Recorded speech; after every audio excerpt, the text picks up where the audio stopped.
বন্ধুরা, আসসালামু আলাইকুম রহমতুল্লাহ।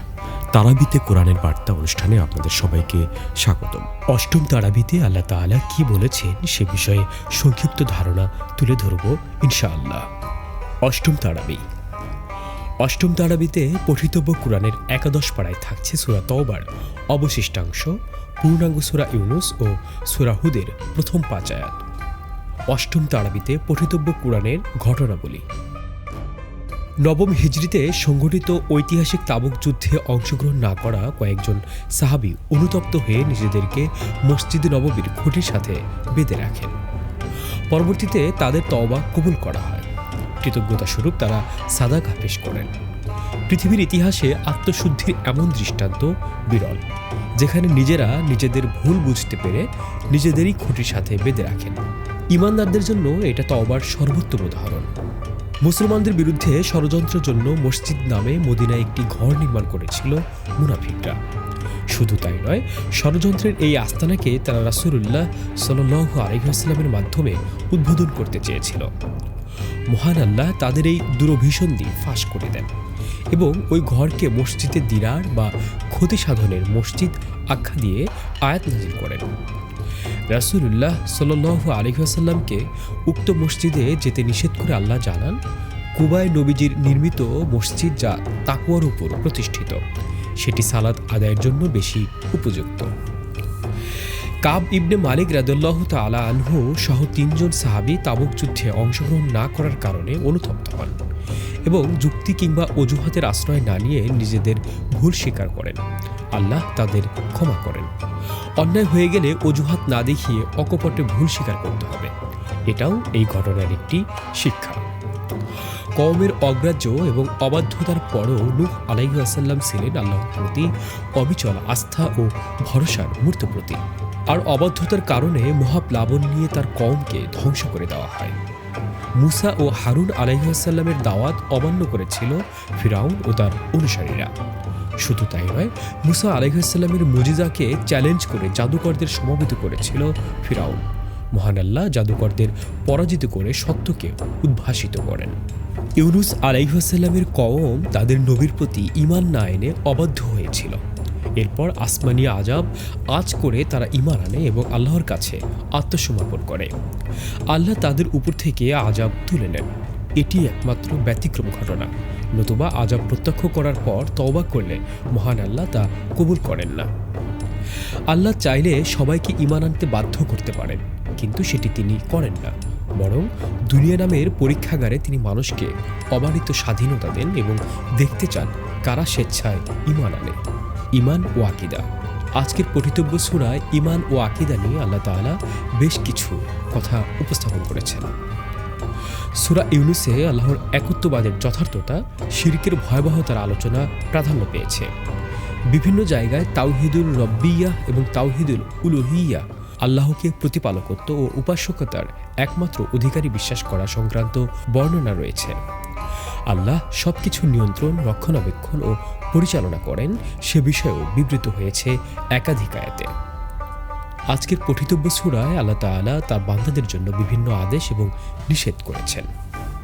আদেশসমূহ: মুনাফিকদের উপেক্ষা করা, তাকওয়া অবলম্বন করা এবং সত্যবাদীদের সঙ্গে থাকা, জিহাদ করা এবং কাফিরদের প্রতি কঠোর হওয়া, মানুষদেরকে নাফরমানের পরিণতি সম্পর্কে সতর্ক করা এবং মুমিনদেরকে সুসংবাদ প্রদান করা, একমাত্র আল্লাহর ইবাদত করা, ওহীর অনুসরণ করা এবং ধৈর্য ধারণ করা, আল্লাহর কাছে ক্ষমা প্রার্থনা ও তওবা করা।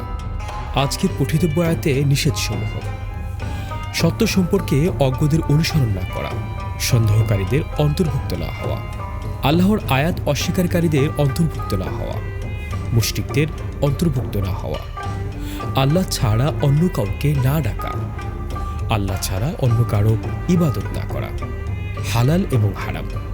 আজকের পঠিতব্য আয়াতে আল্লাহ তাআলা হালাল এবং হারাম সম্পর্কে আলোচনা করেছেন। কাফির মুশরিকদের যারা শিরিক বা কুফরের উপর মারা গেছে তাদের জন্য ক্ষমা প্রার্থনা করা জায়েজ নেই। সুসংবাদ ও সতর্কতা।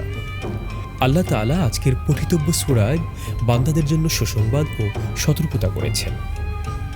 ঈমান গ্রহণে অগ্রগামী মুহাজির, আনসার এবং তাদের নিষ্ঠাবান অনুসারীদের প্রতি আল্লাহ সন্তুষ্ট প্রকাশ করেছেন এবং তারাও আল্লাহর প্রতি সন্তুষ্ট। আল্লাহ তাদেরকে চিরস্থায়ী জান্নাতের সুসংবাদ দিয়েছেন। সৎ কর্মশীল মুমিনদেরকে আল্লাহ সুসংবাদ দিতে নির্দেশ দিয়েছেন। মানুষকে আল্লাহর নাফরমানের পরিণতি সম্পর্কে সতর্ক করার নির্দেশ প্রদান করা হয়েছে। রাসূলুল্লাহ সাল্লাল্লাহু আলাইহি ওয়াসাল্লাম আল্লাহর তরফ থেকে সুসংবাদদাতা ও সতর্ককারী হিসেবে প্রেরিত হয়েছে। আল্লাহ যাদেরকে পছন্দ করেন, আল্লাহ উত্তম রূপে পবিত্রতা অর্জনকারীদের পছন্দ করেন। দৃষ্টান্ত: আজকের তারাবিতে পঠিতব্য সূরায় বেশ কিছু দৃষ্টান্ত উপস্থাপন হয়েছে। বৃষ্টির পানিতে সবুজ উদ্ভিদে ভরে ওঠে ফসলের মাঠ, হয়ে ওঠে নয়নাভিরাম ও সুশোভিত। কিন্তু হঠাৎ আল্লাহর নির্দেশে কোনো দুর্যোগ দুর্বিপাক সেটিকে শূন্য মাঠে পরিণত করে। আমাদের পার্থিব জীবনের ভোগের স্থায়িত্ব তেমন। আমরা যখন নিজেকে পরিপূর্ণ মনে করি, ঠিক তখনই মৃত্যু বা কিয়ামত এসে সব কিছুর প্রলয় ঘটিয়ে শূন্যে পরিণত করে। আজকের পঠিতব্য সূরায় আল্লাহ তাআলা চ্যালেঞ্জের কথা উল্লেখ করেছেন। কুরআন আল্লাহর পক্ষ থেকে অবতীর্ণ মহাসত্য কিতাব। এ ব্যাপারে কারো কোনো সন্দেহ থাকলে কুরআনের মতো সমৃদ্ধ ও অলৌকিক একটি সূরা রচনা করার চ্যালেঞ্জ ছুড়ে দিয়েছেন মহান আল্লাহ। সুসংবাদ প্রাপ্ত ঈমানদারের 9টি গুণ। যেসব ঈমানদাররা সুসংবাদ প্রাপ্ত, আজকের পঠিত সূরায় তাদের 9টি গুণ উল্লেখিত হয়েছে। তওবাকারী, 2 ইবাদতকারী, 3 আল্লাহর প্রশংসাকারী, 4 সিয়াম পালনকারী, 5 রুকুকারী, 6 সিজদাকারী, 7 সৎ কাজে আদেশ দানকারী, 8 মন্দ কাজে নিষেধকারী ও আল্লাহর নির্ধারিত সীমারেখা সংরক্ষণকারী। আজকের পঠিতব্য সূরায় একটি ফজিলতপূর্ণ আয়াত রয়েছে। হাসবিয়াল্লাহু লা ইলাহা ইল্লাহু আলাইহি তাওয়াক্কালতু ওয়া হুয়া রাব্বুল আরশিল আযীম। অর্থাৎ, আল্লাহই আমার জন্য যথেষ্ট, তিনি ব্যতীত আর কোনো ইলাহ নেই। আমি তার উপরই ভরসা করি এবং তিনি মহান আরশের অধিপতি। সকাল সন্ধ্যায় উক্ত আয়াতাংশ 7 বার পাঠ করলে সেই দিন ও রাতের সকল দুশ্চিন্তা ও উৎকণ্ঠার ব্যাপারে আল্লাহই যথেষ্ট হবেন। আজকের শিক্ষা: যুগে যুগে অনেক জালিম ও কাফিরকে তাদের হঠকারিতার কারণে ধ্বংস করে দেওয়া হয়েছে। গুনাহের প্রায়শ্চিত্ত স্বরূপ সাদাকা করা যায়। এটি তাবুক যুদ্ধে কতিপয় সাহাবীর জীবন থেকে প্রাপ্ত শিক্ষা। বন্ধুরা, আজকে এ পর্যন্তই। আজকের আলোচনায় যে বিধিনিষেধ আদেশ আল্লাহ তাআলা আমাদের জন্য প্রেরণ করেছেন, তা যেন আমরা সর্বোচ্চভাবে এবং সর্বোৎকৃষ্টভাবে পালন করতে পারি, সেই দোয়া রেখে আজকের মতন শেষ করছি আমি শাহ মোহাম্মদ ওয়ালিউল্লাহ। আগামী এপিসোড দেখার আমন্ত্রণ রইল। সে পর্যন্ত আল্লাহ তাআলা সবাইকে ভালো রাখুন, সুস্থ রাখুন। আসসালামু আলাইকুম ওয়া রাহমাতুল্লাহ।